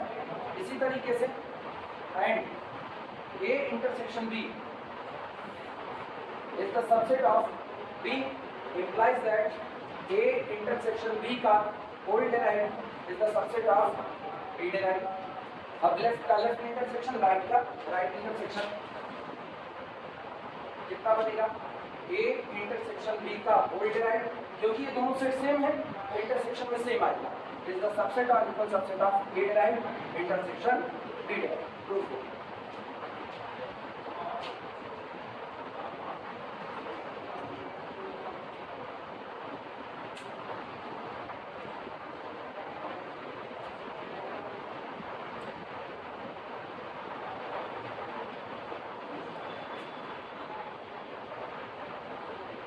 हम जिनको लेक्चर देते हैं ना, वो कोई हमसे कहे ही नहीं एक बार सर वॉइस क्वालिटी कर दो, नहीं उनकी नहीं थी, जो बीएससी वाले थे उनकी नहीं थी, जो मेरे यहाँ पढ़ते थे उनको भी ये लेक्चर दे रहे हैं ना, बेसिक तो उनका भी नहीं क्लियर है सीएसआई नेट पर, तो उनको भी ये लेक्चर दे रहे हैं, वो लोग भी एक को लोग ही नहीं कहे, या तो सुन ही नहीं रहे थे, लापरवाही कर रही होगी, या तो सुन ही नहीं रहे हैं। लेकिन बाद में जब हम पूछे कि इसका कितना कंप्लीट हुआ, कहे सर 8 लेक्चर कंप्लीट हो गया, तो जब 8 कंप्लीट हो गया, 8 में हमसे एक बार कोई कहा नहीं सर वॉइस क्वालिटी गड़बड़ है, कहाँ से कहेंगे, क्या जनाब क्या हाल, सुबह हो गई कितने बजे?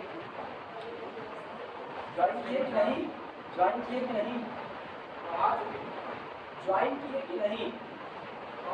हाँ, कलियर पूछ रहे थे सुशांत से।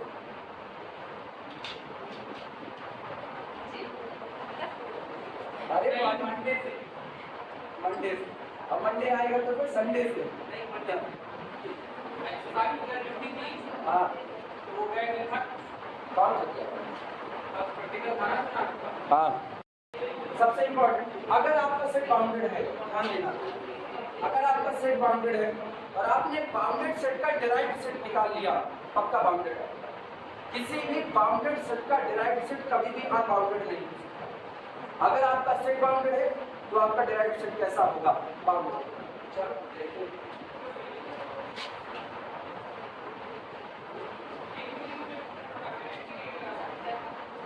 उल्टा तुमको सोचना। सुनो, थ्योरम हम करवा रहे हैं। थ्योरम है set is bounded, set is bounded, then this implies that derived set is also bounded. Theorem यही है, also bounded, मतलब इनका होना, इनके होने की गारंटी, इनका होना इनके होने की गारंटी। अब तुम सोच करके बताना, एग्जाम्पल ले करके या किसी भी तरीके से, कि अगर आपका डिराइव्ड सेट बाउंडेड हो गया तो क्या वास्तविकता में आपका सेट भी बाउंडेड रहा होगा? अगर आपका डिराइव्ड सेट बाउंडेड हो गया तो क्या आपका सेट बाउंडेड रहा होगा? एग्जाम्पल दो, अगर नहीं कहेंगे तो एग्जाम्पल दो। इस सेट आपका अनबाउंडेड है लेकिन आपका डिराइव्ड सेट बाउंडेड। सोचते रहो। हाँ, ओपन इंटरवल कहाँ? ओपन इंटरवल बाउंडेड हो गया, रियल नंबर की लाइन लोगे तो अनबाउंडेड, बाकी टुकड़ा लोगे तो बाउंडेड। एक खाली रियल नंबर को छोड़ दो, रियल नंबर की लाइन छोड़ दो, तो जितने इंटरवल आप बनाओगे ना वो बाउंडेड आते हैं, जितने, क्योंकि आपको किनारा देना पड़ेगा। हाँ, रियल नंबर की लाइन में अगर आपने एक किनारा भी रखेगा, जैसे हम कहें कि 2 से चले और इन्फिनिटी तक अनबाउंडेड इंटरवल, अगर हम कहें कि हम चले -इन्फिनिटी से 4 अनबाउंडेड, ऐसे ऐसे टुकड़े लोगे ना जिसका एक भी किनारा प्लस इन्फिनिटी या माइनस इन्फिनिटी हुआ तो अनबाउंडेड। लेकिन इसके अलावा, मतलब एक किनारा -इन्फिनिटी, एक किनारा प्लस इन्फिनिटी, इनको छोड़ दो, और जब दोनों किनारे -इन्फिनिटी से प्लस इन्फिनिटी, इनको छोड़ दो। इसके अलावा जितने भी इंटरवल बनाओ तो वो सारे आपके बाउंडेड। तो इंटरवल की बात छह बात, सेट अनबाउंडेड और डिराइव्ड सेट बाउंडेड, ऐसा एग्जांपल क्या दिमाग में आएगा? चलो तब तक थ्योरम लिखो। The derived set of a bounded set, the derived set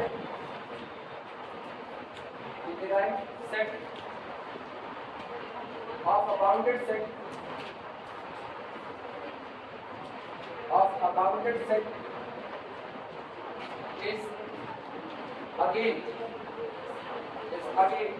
bounded set is again a bounded set, in short, अगर इसी को शॉर्ट में कहें तो in short, bounded set implies set is bounded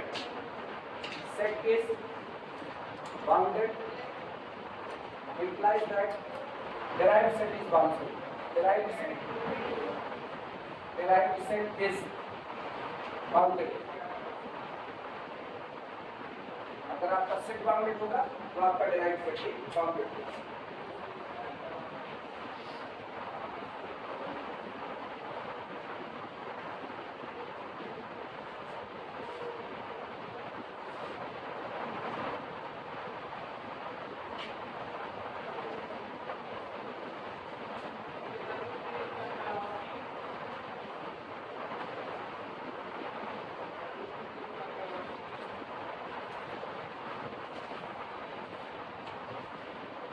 दो प्रूफ है, एक प्रूफ आपका चलता है थ्योरेटिकली और दूसरा चलता है सिंबॉलिकली।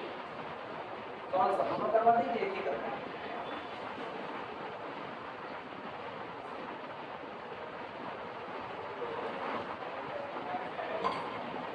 दोनों जो आसान लगे तो निकाल देना एग्जाम में, ऐसा बैठक तैयार रखिए। चलो इस सेट में नोट कर लो, तो चलो शुरुआत करें।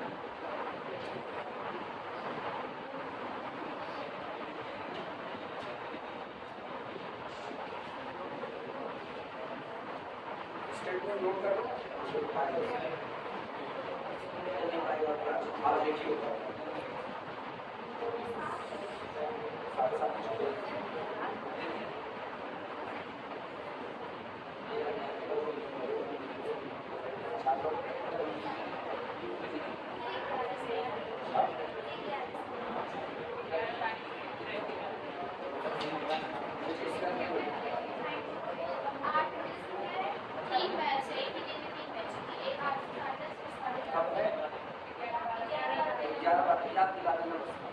संडे को पढ़ा, संडे की पढ़ा extra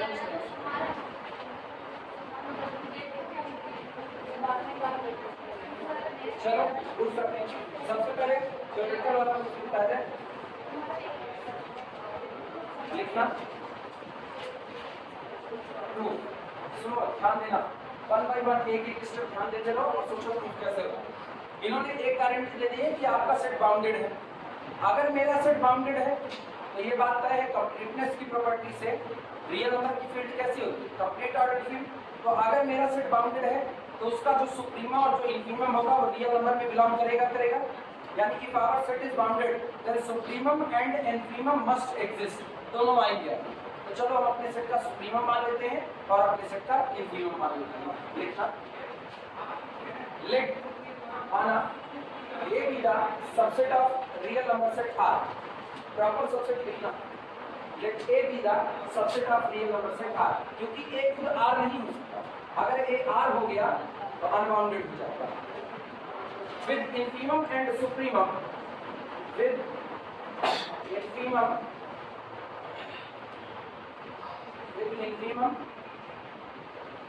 and infimum and supremum, with infimum and supremum, small m and capital M respectively.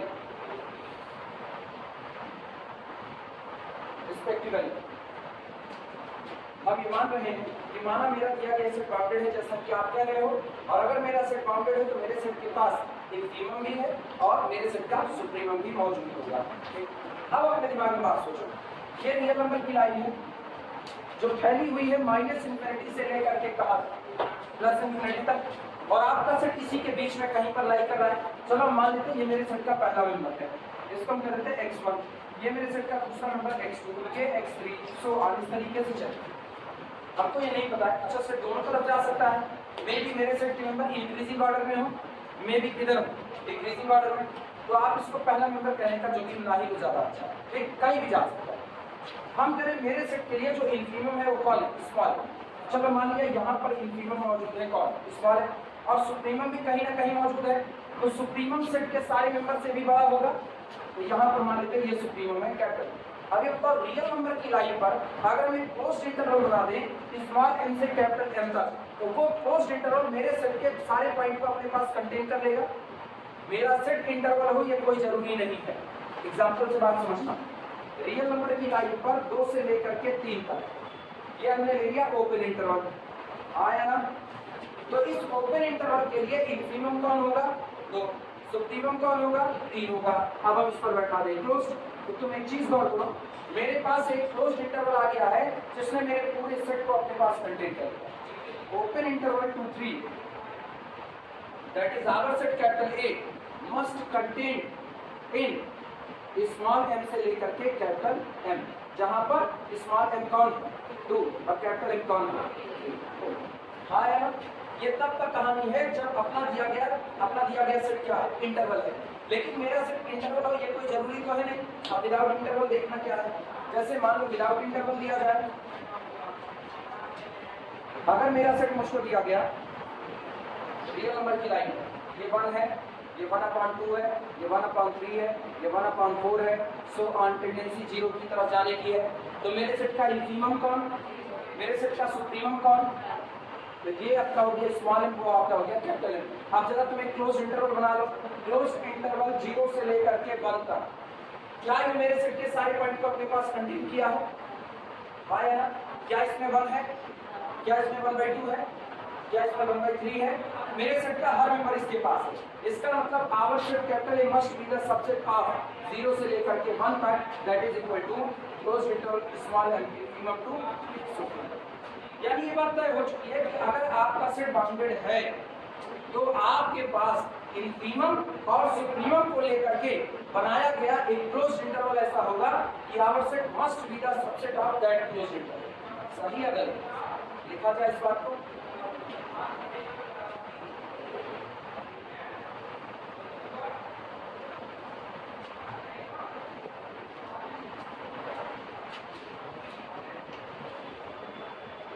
Clearly, स्पष्टता,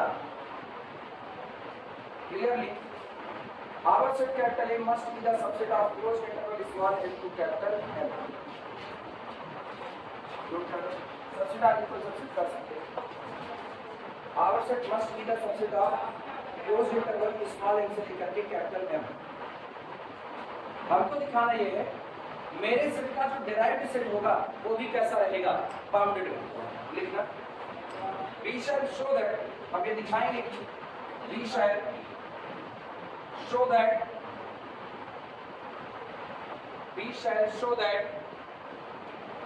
the derived set of our set capital A or A dash is also bounded,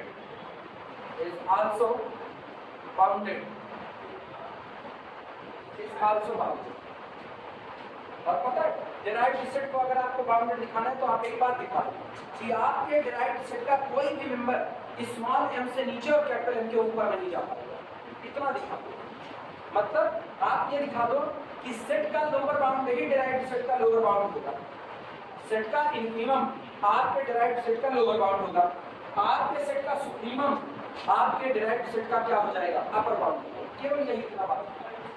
और अगर ये इतना दिखा ले गए तो आपका सेट, आपका डिराइव्ड सेट कैसा हो गया, बाउंड। अच्छा, डिराइव्ड सेट के लिए आपको दिखाना है कि आपके डिराइव्ड सेट का लोअर बाउंड स्मॉल m और अपर बाउंड कौन है, कैपिटल है। तो इसका मतलब आप ये दिखा दो कि आपके सेट के जितने भी लिमिट पॉइंट होंगे वो कोई भी स्मॉल m के नीचे और कैपिटल M के ऊपर नहीं जा पाएंगे, क्योंकि डिराइव्ड सेट में रखते हैं किसको, लिमिट पॉइंट को। अगर लिमिट पॉइंट ही स्मॉल m से कैपिटल M के बीच में बंध गया तो डिराइव्ड सेट का हर मेंबर स्मॉल m से कैपिटल M के बीच बंध गया, और इसका मतलब पूरा का पूरा डिराइव्ड सेट आपका क्या हो गया, बाउंडेड हो गया। ये बात समझ में आ रही है? चलो देखते हैं।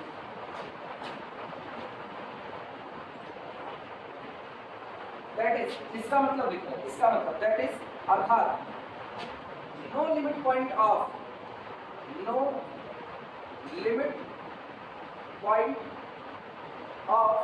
कैपिटल ए, अपने दिए गए सेट कैपिटल ए का कोई भी लिमिट पॉइंट, सॉरी उल्टा, डिराइव्ड सेट को बाउंडेड कहना, हाँ ठीक सही। No limit point of capital A can be less than small m and greater than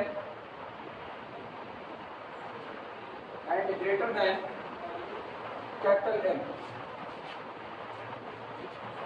derived set of A bounded है, इसका मतलब सेट का कोई भी लिमिट पॉइंट स्मॉल m से छोटा और कैपिटल M से बड़ा नहीं हो सकता। समझ में आई बात?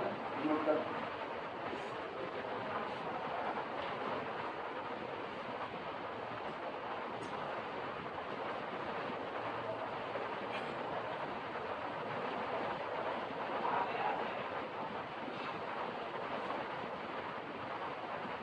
क्लास में लग रहा है कितने तेज बोल रहे हैं, पंखे की आवाज दब जा रही है, पीछे तक आवाज जा रही है, इसकी आवाज नहीं सुनाई इसका, तो पंखे की आवाज के लिए बनी हुई है जैसे लगता है।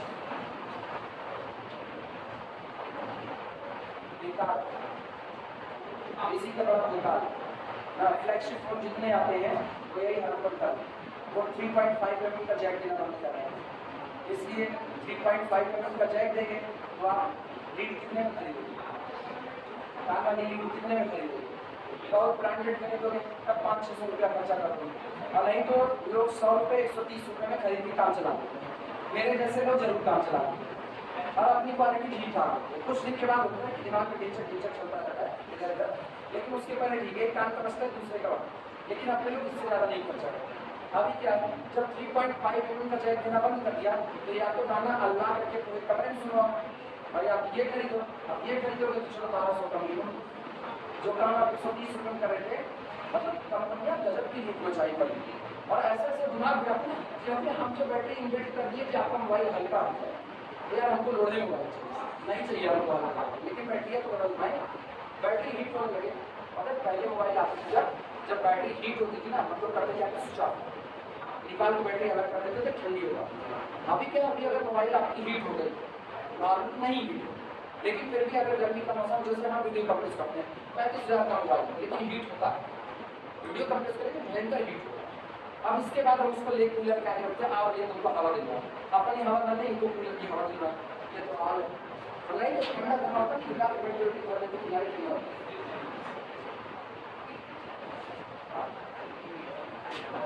चलो आप सुनो, जो दिखाना है इसका उल्टा बात, क्या दिखाना है, दिखाना ये है कि आपका सेट का कोई भी लिमिट पॉइंट स्मॉल एम के नीचे और कैपिटल एम के ऊपर नहीं जा सकता। तो 1 बाई 1 एक के साथ एक बार निकाल दो।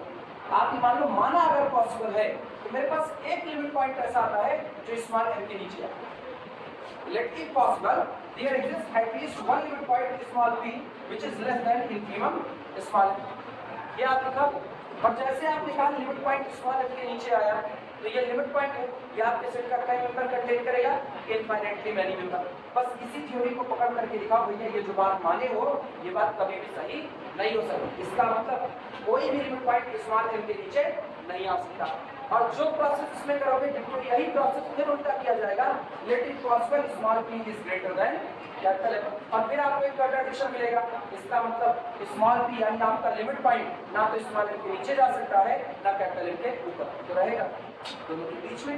और जैसे लिमिट पॉइंट मिनिमम सुप्रीमम के बीच में आया, आपका डायरेक्ट सेट क्या हो गया, समझ में आएगा। चलो दिखाते हैं,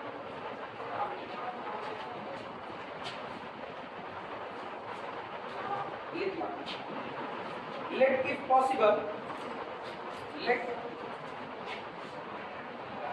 if possible, let if possible small p less than small m be a limit point, be a limit point of capital M। माना अगर पॉसिबल है तो स्मॉल p एक लिमिट पॉइंट है मेरे दिए गए सेट कैपिटल A का, और वो छोटा है किससे, स्मॉल m से। तो तुम्हारी मर्जी, तुम एक छोटा सा फिगर बना सकते, ये हो गया स्मॉल m, ये हो गया कैपिटल M, और इसके बीच में ऐसे ऐसे डॉट बना देना बड़े नजदीक नजदीक, ये आपके सेट के पास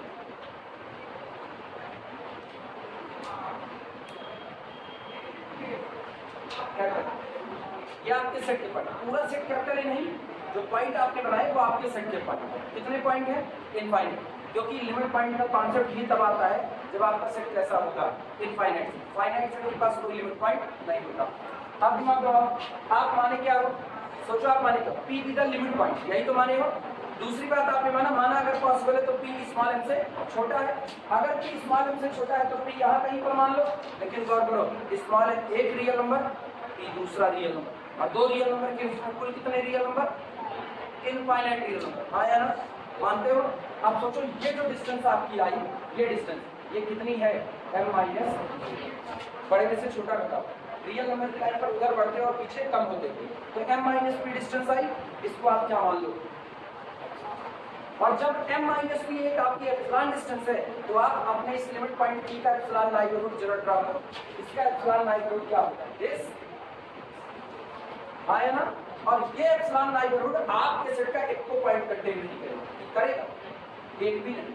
और जबकि थ्योरी क्या, थ्योरी ये है if p be the limit point then epsilon neighborhood of the p must contain at least one point of our set other than small p। जबकि p को छोड़ के किसी और पॉइंट पे इसने कंटेन नहीं किया। क्या ये लिमिट पॉइंट की डेफिनेशन फॉलो किया, नहीं। जबकि आपने p को क्या माना था, आपने p को क्या माना, लिमिट पॉइंट, वो लिमिट पॉइंट भी मान रहे हो और लिमिट पॉइंट की डेफिनेशन भी नहीं फॉलो कर रहा। क्या ये दोनों बातें एक साथ पॉसिबल है, नहीं। इसका मतलब कुछ गलत है। क्या गलत है, मेरा मानना, हमने क्या माना, p लेस देन, ये बात है। और डिट्टो यही काम करोगे किसके साथ, p greater than capital M के साथ। आप क्या करना, अगर आपने p को यहाँ पर ले लिया कैपिटल M, तो ये डिस्टेंस कोई बोलेगा, ये distance p minus capital M, this is the epsilon. फिर ओपन इंटरवल ड्रा करो, again p not be the limit point. दोनों ही बार जब आप इसको इन्फिनिमम से कम और सुप्रीमम से ज्यादा मान रहे हो, ये लिमिट पॉइंट बनने से क्या करें, उतार, और इतार कर दिया तो इसका मतलब कहीं गलती होगी, और गलती क्या है, ना तो इन्फिनिमम से छोटा होगा ना सुप्रीमम से बड़ा, तो सारे लिमिट पॉइंट इन्फिनिमम सुप्रीमम के बीच में। क्लियर है बात? फिगर ऐसे बना लो, फिगर ऐसे बना लो, छोटा सा काम करो। Now take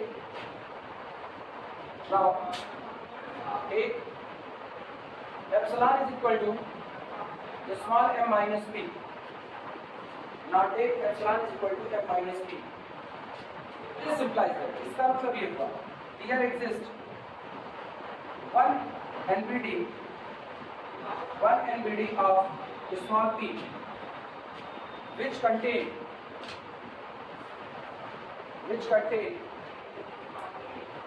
no point of capital A, no point of capital A other than P, other than small p. There exists one NBD of small p which contain no point of capital A. Containing कर लेना ज़्यादा सही होता है, containing which containing no points of capital A, जो capital A के किसी भी पॉइंट को कंटेन नहीं करता है अदर देन स्मॉल p को छोड़ के, और इसका मतलब p लिमिट पॉइंट नहीं रह गया। This implies that p is not a limit point of it।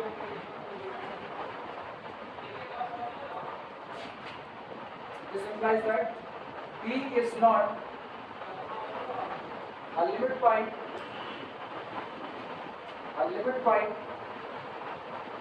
of capital A, और इसका मतलब p कैपिटल A का लिमिट पॉइंट नहीं रह गया, जो क्या है एक कंट्राडिक्शन, विरोधाभास, क्योंकि हम शुरू में ही मान लिए थे p में से का क्या होगा limit point, which is a contradiction, which is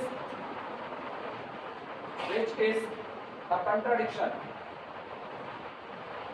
contradiction, जो कि एक विरोधाभास, which is a contradiction। और अगर ये कंट्राडिक्शन है तो सही क्या है, which is a contradiction, so our assumption is wrong, so our assumption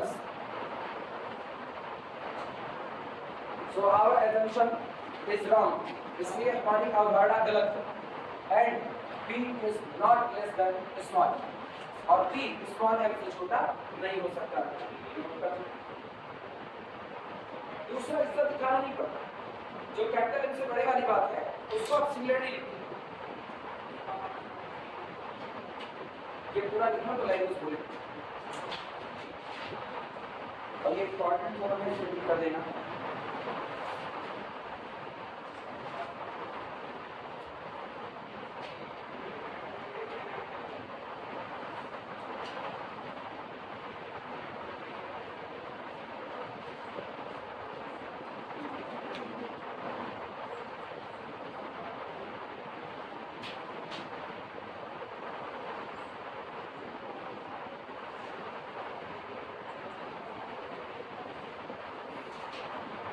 chapter और समझना, ये कंप्लीट चैप्टर समझना बहुत अच्छी है, लेकिन कुछ चैप्टर की जरूरत है,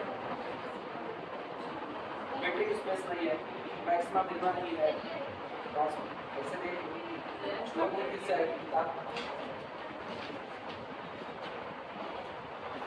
बोले लैंग्वेज बोले, इसको लाइन चेंज कर, ये दूसरी है वो नहीं, इसका सिमिलरिटी, हाँ ये दूसरी, इसके नाम पढ़ दो बस, और कोई नहीं है, उनका पूरा खानदान मस्त, हाँ खानदान बोले इतना। Similarly we can show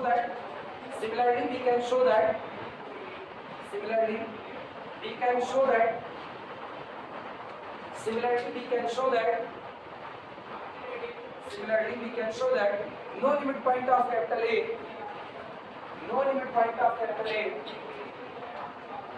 no limit point of capital A can be greater than capital M. No limit point of capital A can be greater than capital M. मेरे सेट का कोई भी लिमिट पॉइंट मेरे ही set के supremum से बड़ा नहीं हो सकता। ठीक, अब तुम ये सोच के बताओ, जितने आपके लिमिट पॉइंट आए इंफीमम से बड़े लेकिन सुप्रीमम से छोटे आओ, इसके बाहर तो नहीं जा रहे। और जब कोई चीज दो लोगों के बाहर ना जा पाए तो क्या हो जाती है? बाउंडेड। यानी this implies that the derived set of capital A is bounded when capital A is bounded. When capital A is bounded. जब आपका मेन सेट बाउंडेड होगा तो आपके लिमिट पॉइंट का कलेक्शन भी कैसा होगा? बाउंडेड। ठीक, अब ये बताओ दूसरे पार्ट का सेट आपका अनबाउंडेड लेकिन उसका डिराइव्ड सेट बाउंडेड है, ऐसा क्या पॉसिबल है? या अगर सेट अनबाउंडेड हुआ तो कंफर्मली डिराइव्ड सेट भी अनबाउंडेड ही होगा। एग्जांपल बताओ। हाँ,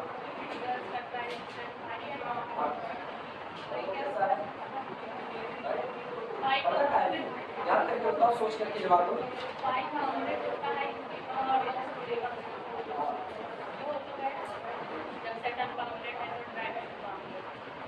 कोई और? एक हो गया, कोई और? नेचुरल नंबर का सेट अनबाउंडेड, लेकिन इसके लिमिट पॉइंट का जो कलेक्शन आता है वो कौन आता है? Empty set. और इम्पटी सेट हम लोग जानते हैं कैसा होता है? बाउंडेड। तो कर्मन साहब इसका सही नहीं कर। आपको ये ऐसा बताओ जिसमें लिमिट पॉइंट का कलेक्शन इम्पटी ना हो, सोच के बताओ। सेट आपका अनबाउंडेड रहे लेकिन लिमिट पॉइंट का जो कलेक्शन है वो इम्पटी ना हो।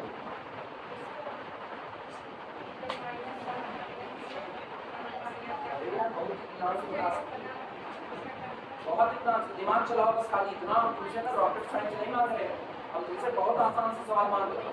सेट अनबाउंडेड कर दो। सुनो, मैकेनिज्म सीखो, दिमाग चलाओ। एनालिसिस में मजदूरों वाली हरकतें नहीं की जाती। मजदूरों वाली हरकतें का मतलब ये कि आप छूटे पड़े हो, नहीं, आप ऐसा नहीं करके अप्लाइड का काम है। एनालिसिस में खाली दिमाग से खेलो, केवल दिमाग से। सबसे दिमागी तौर से सबसे मजबूत मजदूर जो होगा ना वो एनालिसिस का, दिमागी तौर से सबसे मजबूत मजदूर। मतलब अगर उसको सीमेंट की बोरी भी चढ़ानी होगी ना तो प्रोटीन लाद करके नहीं ढोएगा, उसका कोई जुगाड़ फिट करेगा कि नीचे से एक बार में सारी बोरी ऊपर चले। तो एनालिसिस वाले सोच करके जवाब दो। कोई ऐसा सेट डिजाइन करो जिसका लिमिट पॉइंट खुद से डिजाइन करो, सोचो मत, डिजाइन करो। और ऐसा डिजाइन करो कि जो अनबाउंडेड हो लेकिन उसके डिराइव्ड सेट का कलेक्शन बाउंडेड है। और होता है, चलो कह दिए होता है, अपने मुंह से कह रहे होता है, बस तुम डिजाइन करके बताओ।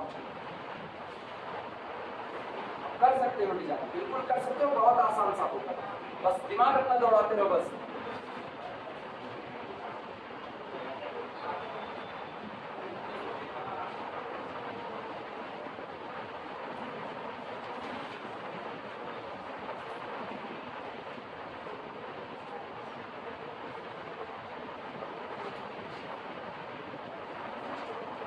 नहीं बन रहा,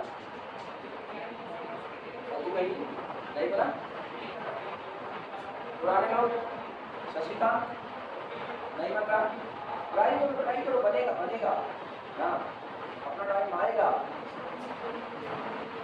थोड़ी नहीं आया, बोलो सेट बोलो।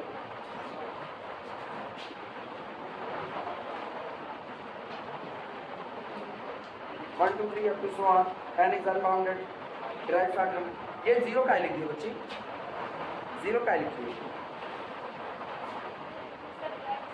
ये फाई है, अरे ये फाई है, अरे तो फाई में एक तो डंडी आती है, उसके बाद ये ऊपर वाला क्या है? तो ये तो हो चुका है। नेचुरल नंबर का सेट खुद अनबाउंडेड है लेकिन उसका जो डिराइव्ड सेट आया वो इम्पटी आया जो कि बाउंडेड है। हम ये कह रहे हैं कि एक सेट निकालो जो खुद अनबाउंडेड हो लेकिन उसका जो डिराइव्ड सेट आए वो नॉन इम्पटी आए और बाउंडेड आए, नॉन इम्पटी आए और बाउंडेड आए। अभी अब लिखेंगे तो इतना आसान है। अभी एक और दिखाते हैं, सुनो, खुद से डिजाइन करो। पहले तो एक सेट ऐसा चुन लो। सुनो, रेसिपी कैसे बनाते हो? नमक स्वादानुसार, चीनी स्वादानुसार, ऐसे तो बनती है रेसिपी। तो बना रहे हो, एक सेट पहले ऐसा निकाल लो जिस सेट के पास सिंगल लिमिट पॉइंट हो। निकाल लो कोई सेट बताओ जिसके पास सिंगल लिमिट पॉइंट हो। 1/n, अरे सबसे फेमस वाला 1/n, उसका लिमिट पॉइंट कौन है? 0 है। अब गौर करना, तुमने एक सेट तैयार कर दिया, the collection of element of the type 1/n such that n belong to the natural number set n बना रहे हैं, कैपिटल A ये बन गया। लेकिन अभी ये बाउंडेड है, चलो इसको कर देते हैं अनबाउंडेड यूनियन नेचुरल नंबर का सेट। अब ये पूरा का पूरा सेट क्या कभी बाउंडेड कह सकते हो? ये सेट कैसा? अनबाउंडेड, लेकिन इसका लिमिट पॉइंट कैसा? बाउंडेड। इसके लिमिट, इसका डिराइव्ड सेट क्या होगा? इधर से आपको याद करो, A यूनियन B का डिराइव्ड, A का डिराइव्ड यूनियन B का डिराइव्ड, B का डिराइव्ड कौन? 5, लेकिन इसका डिराइव्ड कौन? सिंगलटन 0, और यूनियन कर दो, क्या आया? सिंगलटन 0 आया ना? बोलो, बस यही चीज हम जानना चाह रहे थे। 2 + 1/n, इसका लिमिट पॉइंट दो, और यूनियन यूनियन कुछ भी नहीं, कुछ भी तो हम ये कर देंगे बच्ची 1/n। अब बताओ, कुछ भी मत बोलना, कुछ भी। यहाँ इतना खतरनाक है, यहाँ रिश्तेदारों की वैरायटी ऐसी है ना, एडहरेंट रिश्तेदार अलग है, लिमिट पॉइंट अलग है। जो एडहरेंट रिश्तेदार है, लिमिट वाला घुसा पड़ा है, लिमिट वाला तमतमाया पड़ा नहीं, लिमिट वाला एडहरेंट में घुसा है। एडहरेंट वाला कह रहा है हम घुस भी सकते नहीं भी आ सकते हैं। यहाँ कुछ भी से काम नहीं चलेगा, यहाँ बहुत समझ करके बोलना पड़ेगा। कौन सा? फाई कार्य करोगे, फाई करोगे तो अनबाउंडेड का आएगा। हमको सेट को अनबाउंडेड, थीम पकड़ो, थीम सेट को अनबाउंडेड करना है, लेकिन उसका जो डिराइव्ड सेट का कलेक्शन आए उसको बाउंडेड करना है और नॉन इक्विटी करना है। नेचुरल लगाओ, 2n लगाओ, इंटीजर का कलेक्शन z लगाओ, रेशनल का कलेक्शन q लगाओ, इरेशनल का कलेक्शन q कॉम्प्लीमेंट लगाओ, 2 की पावर n टाइप का लगाओ, 3 की पावर n टाइप का लगाओ। रेशनल लगाए मतलब सारे रेशनल कर दिए, लेकिन रेशनल में दिक्कत क्या है? अगर आपने रेशनल लगाया तो रेशनल का लिमिट पॉइंट कौन होते? सारे रियल होते, वो इसको क्या बना देंगे? अनबाउंडेड बना देंगे। ठीक, तो इसीलिए रेशनल नहीं लग सकता, इरेशनल नहीं लग सकता, मतलब कुछ भी नहीं लग सकता। जो लगेगा वो संभाल करके लगेगा, कुछ भी नहीं लग सकता। इसी कुछ भी से बचो, ठीक है? हाँ, 7.5 क्वेश्चन इसी पर रोको। रियल नंबर का डिराइव्ड से खुद रियल नंबर अपने आप ना